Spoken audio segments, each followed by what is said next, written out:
Welcome for the listeners. Welcome to the archive. My name is Sierra, and today we have the wonderful Tanya Calvin here. They are a poet, a writer, an archivist.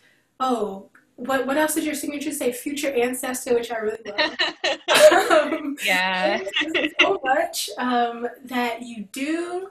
And yeah, they also are gifting us with a few of their works for our book giveaway, which we're really excited for, and especially to have like another local person be in this like giveaway.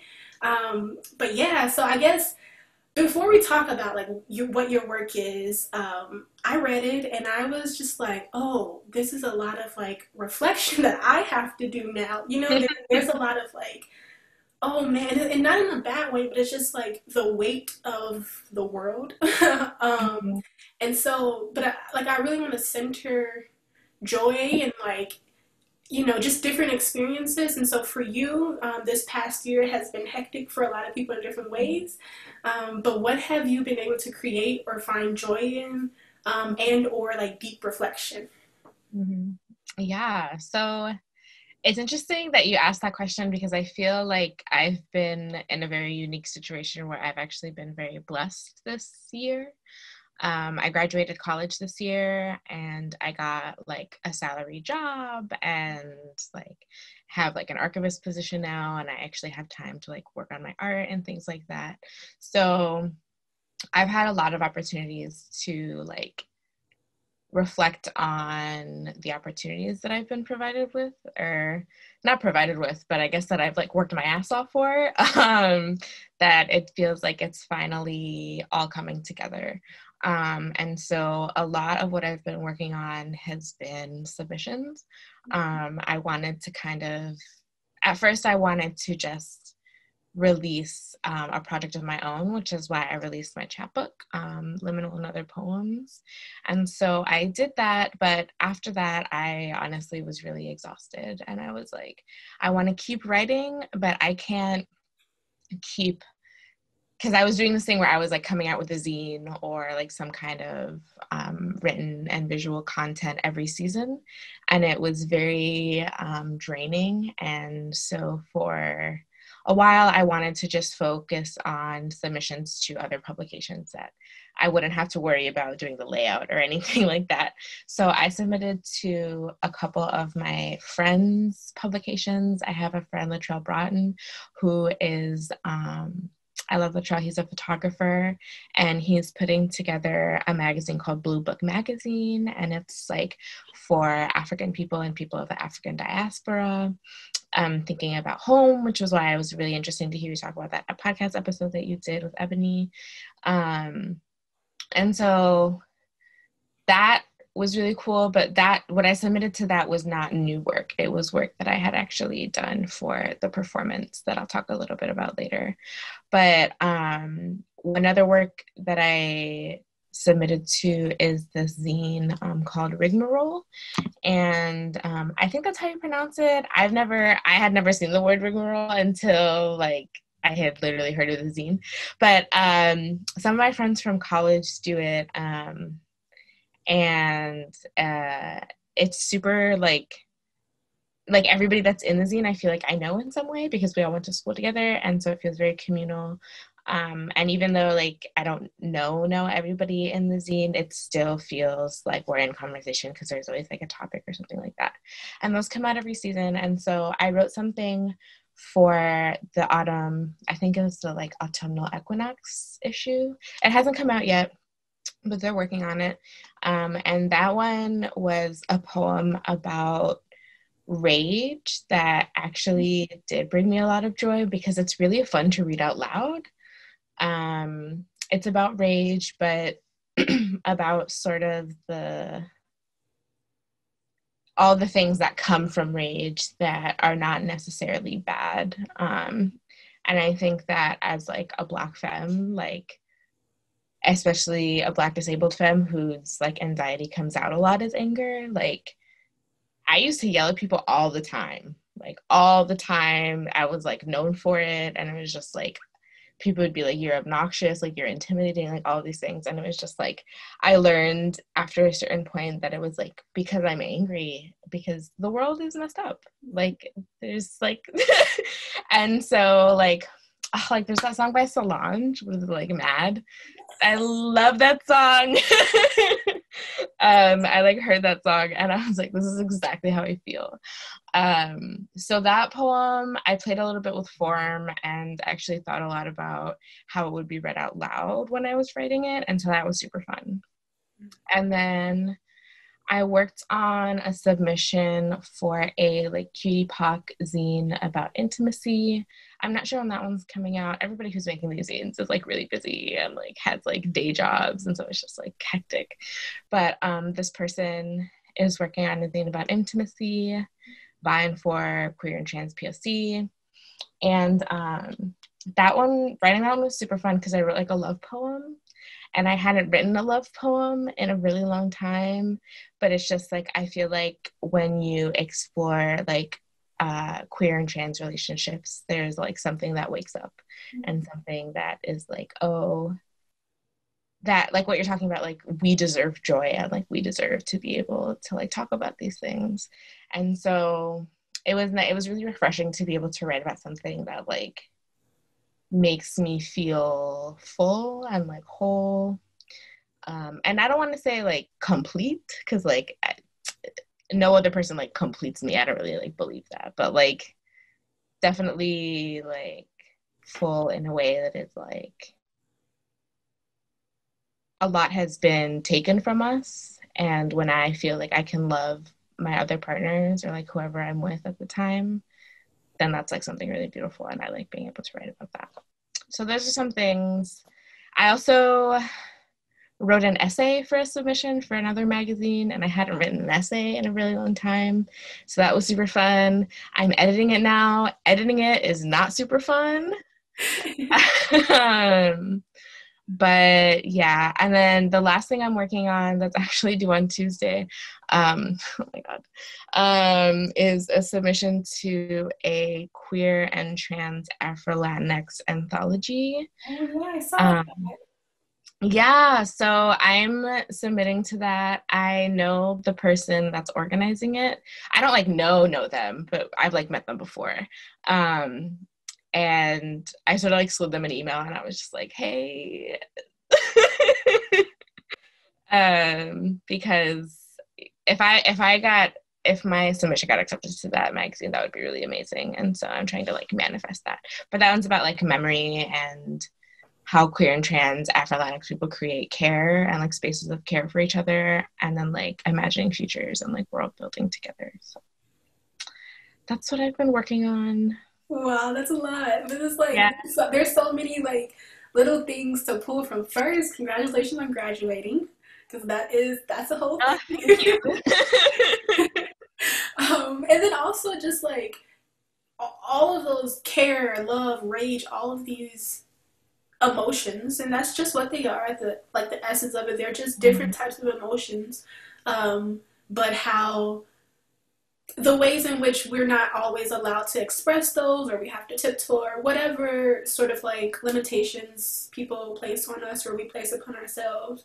But I think like being able to say, oh no, I can find something pleasurable about this. I can acknowledge myself.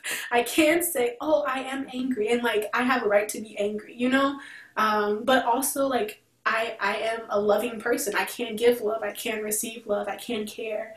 And I think that like being able to have the time, especially like you're young, you know, especially like having that time and space, and giving yourself that time and space to reflect on these things and deepen your relationship to them. I think that that's like incredibly important, and is also very apparent in your work. And so we talked a little bit about it, about your work here and there, but can you tell us more about your poetry book and your zines, and how did that come together? What was your process around that? Yeah, well, I'll start with the zines because those came first, but I actually started making zines in high school. shout out to Zareen Karimi and Emma Isaacs, because they were two visual artists that, well, they're two visual artists that were in my grade at the school I went to. I went to private high school, and like on a full scholarship, which is like a whole other, but anyway, and we made a really cool zine together. It's called Años Ajenos, which means like the foreign years. And it's one zine facing one way, and then you flip it and then it's another zine. So it like varies depending on which way it's facing. And so I did that. I made a couple other zines with friends in high school. And then when I got to college, I started selling my zines because I was like, I'm putting labor into this and people should pay me for it. So I made that choice. And then Forgive Yourself is a zine that I actually made because I took a photo class my sophomore year of high school. And then the summer after that, I had a point and shoot camera that I was using. But the camera broke, and so I thought that the film that was inside that I had shot with it was ruined, and I never developed the film. But then years later, my sister, who's a photographer, came back home from New York, where she was living at the time, and she developed the film for me. And most of the photos did come out, and so I had this like these two rolls of film that were suddenly developed that had photos from when I was like 16 years old. Like that summer after my sophomore year, before my junior year of high school. And it was like so strange and like disorienting to see those photos, because I have a really something that happens when you have a lot of different mental health disorders or like trauma is your memory gets really messed up, and so it's very hard to like retrieve memories. And I think as an archivist, you think about memory a lot, and I think that's why I'm so obsessed with like actual physical things bringing back memory, because physical things really help me break through that barrier that I have because of my bipolar disorder. And so I had these photos, and suddenly I remembered what that summer was like and how confused I was and how lost I felt. And trigger warning, like bipolar disorder and like addiction and like all that comes with mental health disorders. But I sort of saw these photos and wanted to dig more into the archive, and I like went through all of my old journals from high school. I've kept a journal since like ever since I like knew how to write. I feel like I've had a journal, and I have all of them. They're like in boxes in my room because I'm like an archivist, so of course they're like there. And so what I did for Forgive Yourself is I basically went through those journals and picked out parts, and I scanned parts, and I typed up some parts that I wrote, and took the photos and put together a compilation in a zine that's a reflection of what it was like for me to go through episodes of depression and mania and addiction and trauma, like all of these things as a teenager. But a reflection from the point of view as someone who was now correctly diagnosed, because I had been diagnosed as a teenager, but I had been misdiagnosed. They thought that it was just regular depression and anxiety, and so they put me on some medication that actually ended up making my bipolar disorder, which is what I actually had, worse. And so I wanted to reflect on that as I was like going on this path of like trying new medications and like going on antipsychotics for the first time, which like anybody who's been on antipsychotics, like shout out to us for like getting through that, because antipsychotics are really intense and they sort of take over your whole body and your whole mind in a way that I at least had not been expecting to ever experience. And so that was Forgive Yourself. And that one I feel like could be seen as really dark. I mean, everything I just talked about is not things that people like to think about, but I feel like the reflection part of it makes it so that I was looking at the parts where, yeah, I was like suffering a lot and like going through it, but and like in my bag, but like and just like in a way I feel like making that zine was just really cathartic and like healing. And so then Juntos was sort of like a continuation of that, but with more exploration of my cultural identity. And so I took a class. I was a Latinx and Latin American studies and Black studies double major in college. And so I went to Amherst College, and I took, for one of my requirements, a major debates in Latin American studies class with Professor Sonia Guarañez Bolton. Shout out to them. I'll talk about them more in a little bit, because they're actually the one that advised me for the special topics course that I did for my performance. But they have always supported me whenever I wanted to make art instead of writing a paper for my classes. I got really tired writing papers really quick in college. I was like this, and it's not because I'm like bad at it. Like I'm a writer, so it's like I can flex on a paper if I really want to, but like I don't particularly want to. Like I don't like who's gonna read my like 20-page paper? Like nobody. So that's not what I want. Like so I asked Sony if I could make a zine instead, and so I based it off of some research I had done in another class that I took with Solcide del Moral, who is an Afro-Puerto Rican professor at Amherst College, and she taught a class called Afro-Latinas, and that class was pretty transformative for me because it was the first time that I had been in a space that was specifically designated for talking about the intersection of Black and Latin American culture.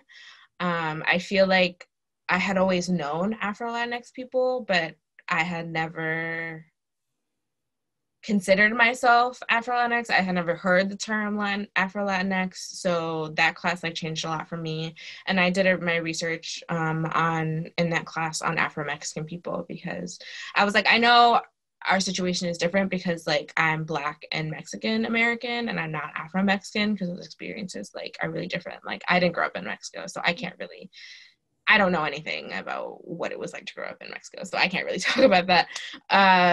But like I know what it's like to live at the intersection of Mexicanidad and like Blackness in a US context. So I based Juntos off of that research, and I interviewed family members, which was really special to me. And I interviewed my grandma, specifically my abuelita, which was really powerful for me, I think, to be able to like sit with her and share that space with her. And then I put together that zine for my final. I decided to sell it, so I did that. And then Liminal and Other Poems, I made that because I did a special topics course called Queer Black Skin Art, where with Sony, where I basically, because my Black Studies department wanted me to write a thesis, and I didn't want to write a thesis. I had no interest in writing a thesis. I was like, I didn't really feel like sitting in front of like 3 professors and like defending my like spirituality and like my artwork for a grade. Even the like the word of like how you go up there to defend, it's like it's really yeah. And I was just like, and I had known people who had written theses and knew what their experiences were like. And I was like, I just want to do a ritual. I don't care about what Amherst College thinks about my ritual. And I don't really care about graduating with or without honors. I literally went manic several times because school was so intense. So like, I was like, I'm done sacrificing my mental health for this institution that was like never for me in the first place. Like Amherst College, like all these institutions, like Yale, like Princeton, like Northwestern, like they were not made for people like me and you. So it's like, I was like, I'm not going to do it. I'm not going to like kiss ass to these people so that they can like accept no, I'm not doing it. So I designed my own class because I still knew I wanted to do some kind of big project. And I don't know how I decided that I wanted to do a performance, but I had taken some theater and dance classes, specifically with Ninoska Escobar, who is an Afro-Honduran dancer, performer, elder. I don't even know. That woman has done so much for me. Like, I love her so much. And I feel like if she were here, she'd be like, I haven't really done anything. And I'm like, no, and it's like, you have done everything. But so I wanted to do a performance. I wanted to do a healing ritual based off of everything that I had researched for Juntos and in all of my classes. I had studied abroad in Guanajuato, Mexico for a semester, and a lot of what came up in Liminal, the performance, started there. And so it was a lot of investigating like spirituality in both my cultures, like my ancestral cultures, and investigating like,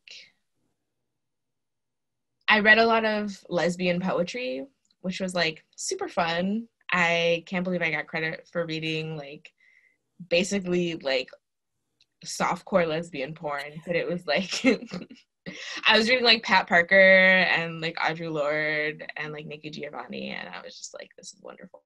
This is everything I could have ever wanted. And like, I don't identify as a lesbian, but I definitely identify with like being queer and being bisexual in a way that is like very particular to being attracted to like other feminine people. And so yeah, that's that. And then the chapbook came because I had money from a fellowship that I got right before the pandemic, and I never got to do the fellowship, but I still got the money. And so my advisor, Sarah Smith, and Mike Kelly for the Lane, it's called the Lane Fellowship for Creative Artists or something. It's a fellowship that you're supposed to do with the archives as an artist. You do like a creative project, and it was me and one other person that got awarded the fellowship, but we never got to do it, so they still gave us the money, and they were just like, do whatever you want. And I was like, well, I never published the poems from this performance or these other, I think it's like 4 or 5 other poems at the end. And I just wanted to publish them because people had been asking to see them. So that's how those 3 projects came about. So they're all like within the same thread, but they're different. Yeah. I love that there's so much emphasis on community and people, especially like femme people, especially femme like Black femme people, Yeah. you, and making these things happen for you. And you were alluding to it a little bit about like your experience in school and certainly how these institutions are not made for us, and they Mm-hmm. are. I went to Middlebury, and so I Ooh. listen. I know. I'm aware. Yeah. And so how hectic the energy can be, especially in your like final days, your final semesters, or whatever. But also for you having that community and having these professors supporting you. What was it? What was your experience like creating these projects, creating these works with the backdrop of your school? Mm-hmm. Yeah. I feel like I've always had like this really push and pull toxic relationship with PWIs, like private white institutions and like academia in general. So like I said, I went to a private high school that was mostly white, mostly Jewish, very, very wealthy. The last time I checked, the tuition was $40,000 a year, which is like as much as college, which is like ridiculous. And then I went to Amherst College, which is like almost $70,000 a year. So I went to these 2 institutions, and by the time I got to Amherst, I sort of knew what was up. I sort of knew how to navigate these circles. I knew how to like put on a certain face and put on a certain voice to get like money, for example. Like if I needed to go to the financial aid office, like I knew how to do that.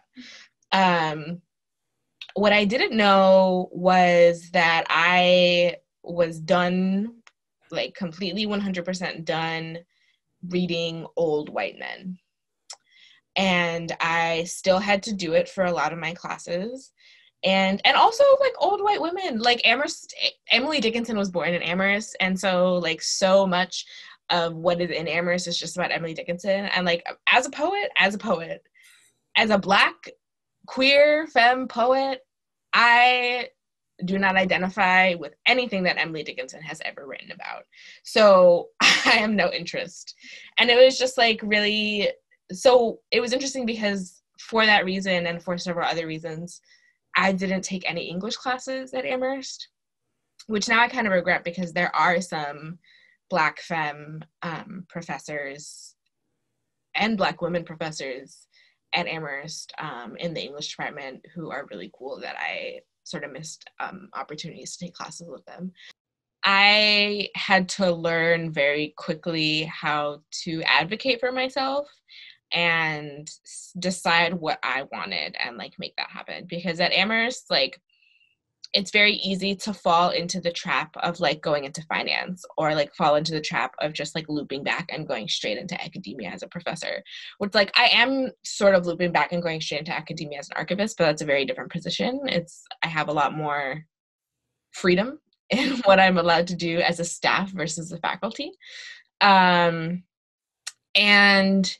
I think that Amherst College, because it's open curriculum and because despite the bullshit like diversity, equity, and inclusion, like blah, blah, blah, that we know is fake, in the process of that, they hire people that are actually really dope as fuck.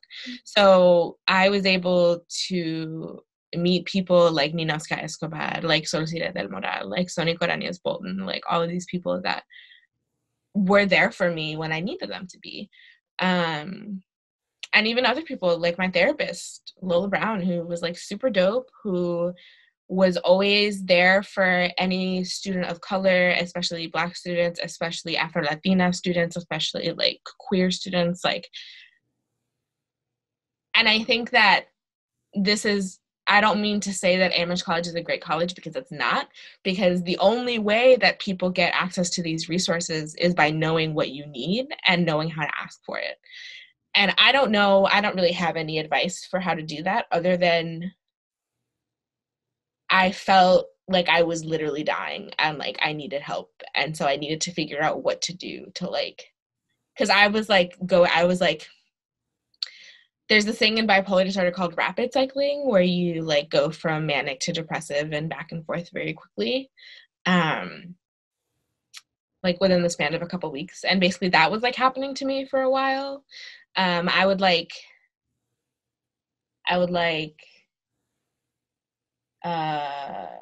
not sleep for days, and then I would sleep for like 18 hours every night for like 4 days straight. So it's like it was very strange.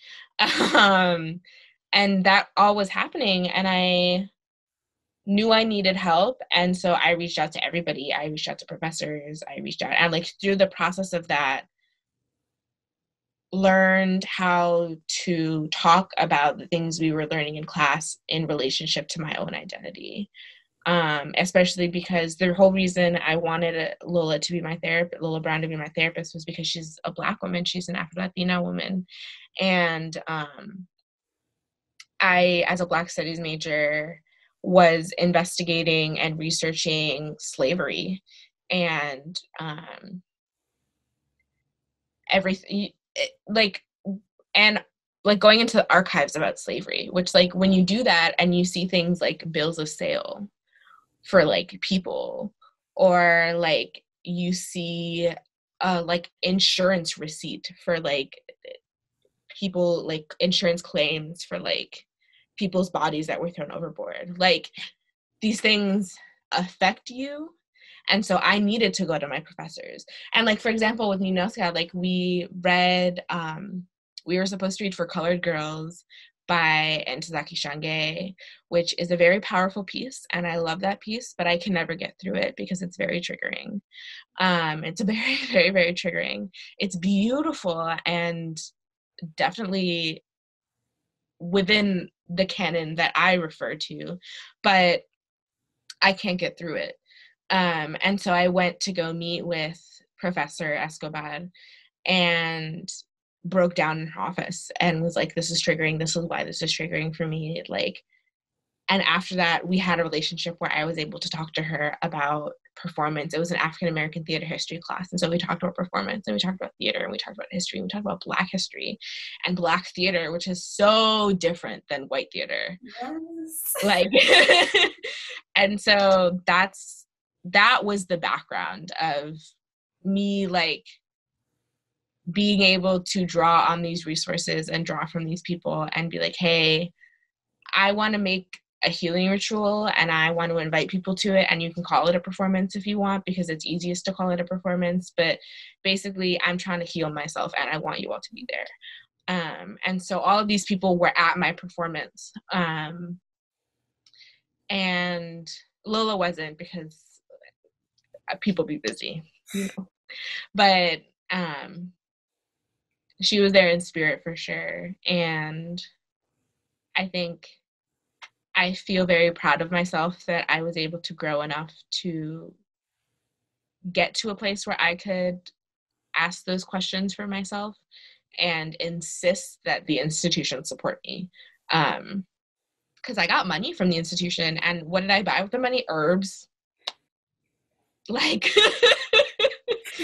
herbs, some bowls, some frames. I printed photos. Like, I bought books. I bought like $200 worth of books just for myself. Those lesbian poetry books, Amherst College paid for them. So yeah, but it's not easy. It definitely wasn't an easy process. I had to fight a lot of people, but mostly I had to fight myself and fight the belief that I was not good enough to pull it off. Because I was like, fuck it. I've never done a performance before, but like, not that it like can't be that hard, but like,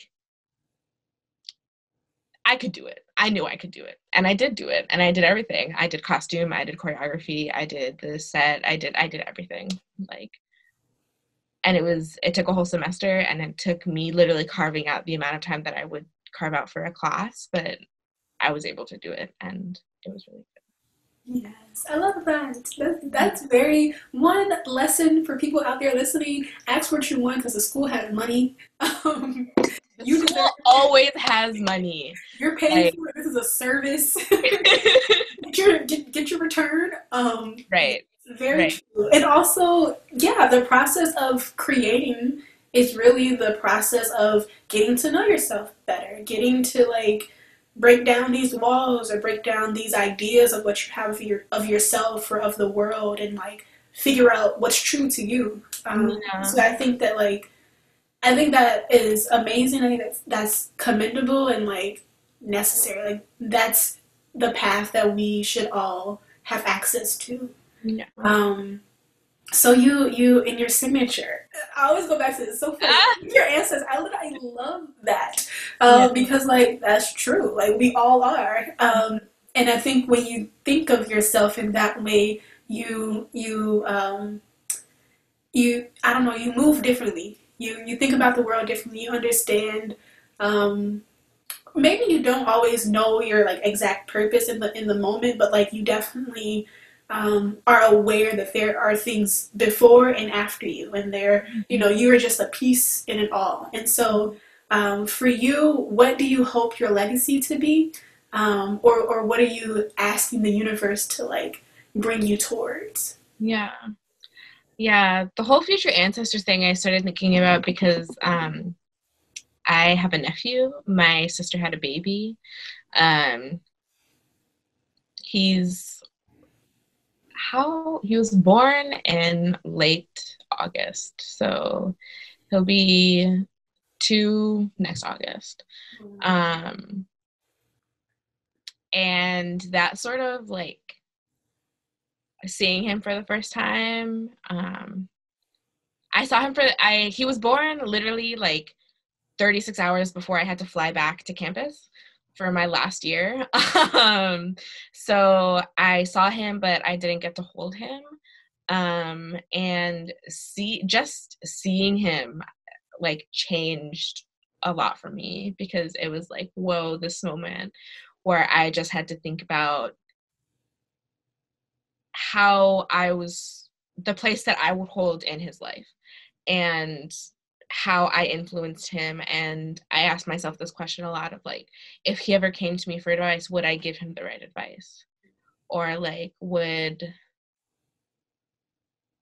am I creating a world for him where he will be able to do the things that we were talking about in the beginning, like feel joy and feel love and feel rage, but be able to use that rage to create something beautiful. And it's scary, I think, more than anything to think about. I always feel like I'm going to do the wrong thing. And I have a lot of fear around being a parent myself. I don't plan on ever having children for many reasons, but a lot of what I feel is just fear of knowing how the world and people have influenced me as a child and growing up, and even as an adult and like a teenager and everything, thinking about how I will influence other people. And especially as somebody who like has pretty bad mental health disorder, like the effects from my mental health disorders are pretty bad. Like I have to think a lot about how I treat other people through that. Like, if I'm being manic, am I snapping at other people? Am I taking it out on other people? Like, that's not okay. And I think that I try to channel my energy into healing myself and helping others heal themselves. I like to think of myself as a healer, but not in the sense that I like, that people can come to me and be like, oh, Tanya, like, what do I do about like my broken heart or like my inner child trauma? Like, I don't know. I'm not a therapist. I feel that I'm a very spiritual person, but I don't feel like I have been gifted any power to be able to like tell other people what they need to do. But like, I very much believe that we know what we need to do to heal ourselves. We've just forgotten, and we just need to remember. And so I think, if anything, that's the legacy that I want to leave behind, is just reminding people that if you take away all the blockages and all the toxicity and all the bullshit that the world has put on us, that has told us that we need things like white people or like the government or like money, or like that we need to be in like a cis hetero monogamous relationship. Like, no, we don't need any of those things. If you think back to like before colonization, like what did people need? They needed each other, and they needed the land, and they needed the water. And so I think if we go back to those things and remember what people used to do, and this is why I'm obsessed with archives and why I'm obsessed with spiritual traditions and like historical traditions, is because I believe that what my ancestors went through has always prepared me for what I'm going to go through. All I've been through is going to prepare my descendants for what they're going to go through. You know, whether or not I have kids, I believe that like I will influence other people, and in a lot of ways those will be my descendants.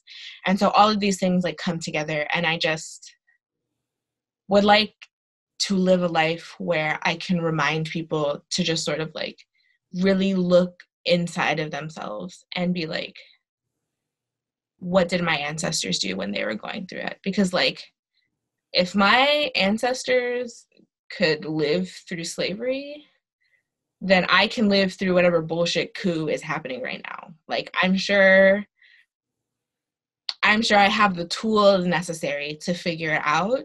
I may have forgotten, but I think through things like meditation, through things like ritual, especially ritual, I think finding and remembering how to do ritual for me was like a game changer. Like knowing to just sort of like sit still in front of a candle and in front of a picture of my granny. Like, I feel like that intuition was triggered in me because of my sister, for sure, my sister Hetzi, um, because she started like buying me crystals and lighting candles and things like that. And then from there, it was just sort of like everything came to me very quickly, and I was like, oh, I know how to do this. Like, something in me was like, I know how to do this. Um, and so, yeah, and I just hope that people aren't afraid to look inside of themselves and to look back.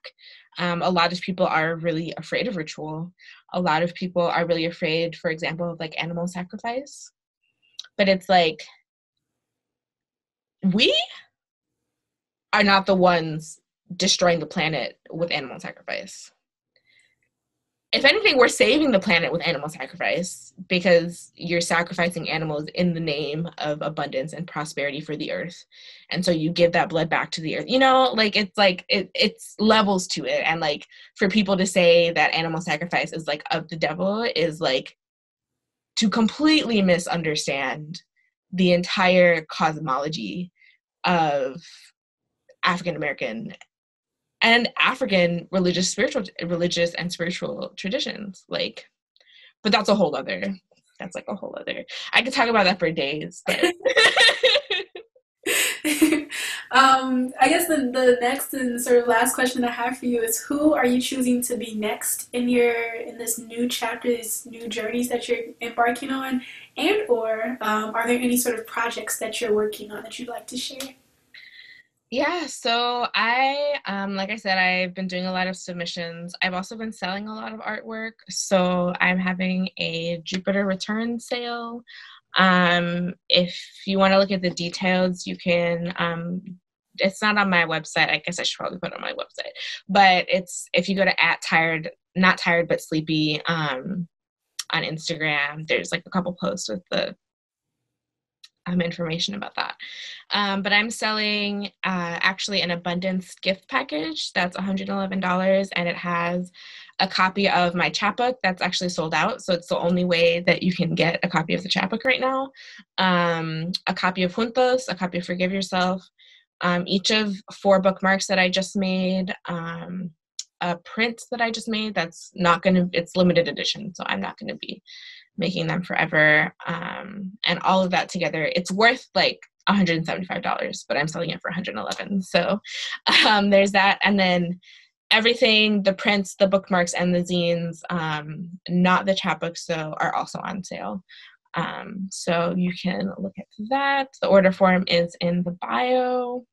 Besides the submissions, I am looking into grad school programs and scholarship programs. So if anybody knows of any like archivist library science scholarships, send them my way. Besides the Spectrum, like I already know about that one, but there's like a bunch of other ones that I really like probably don't know about.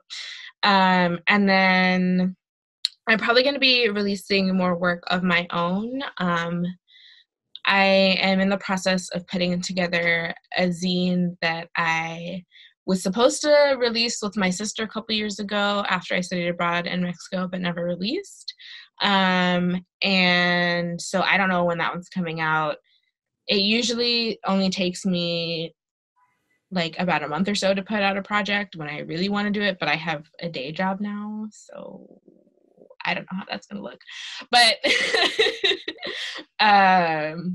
we'll see how that goes. I don't know. I mean, I put the chapbook out when I had my day job, so we will see. But I've got some good stuff coming. Everything is usually either on my Instagram, like I said, at Not Tired But Sleepy, because that's literally the story of my life. Like, I'm always sleepy. I'm never tired because I don't really like be doing shit with my body, but like I'm always sleepy. Like I'm drinking this coffee right now. I'm like so sleepy. And also, if you ever want to order just like zines or anything else that's released, you can also watch my performance and read my poetry. There's also some essays that have never been published that I wrote in college that are there. It's just TanyaCalvin.com. Awesome. Thank you so much.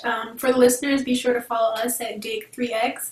And this book giveaway, it's featured tons of, okay, I say tons, but I mean like a nice solid five or so of like of writers who have just been really gracious and donating their works. And so I really hope that you all check them out and enter.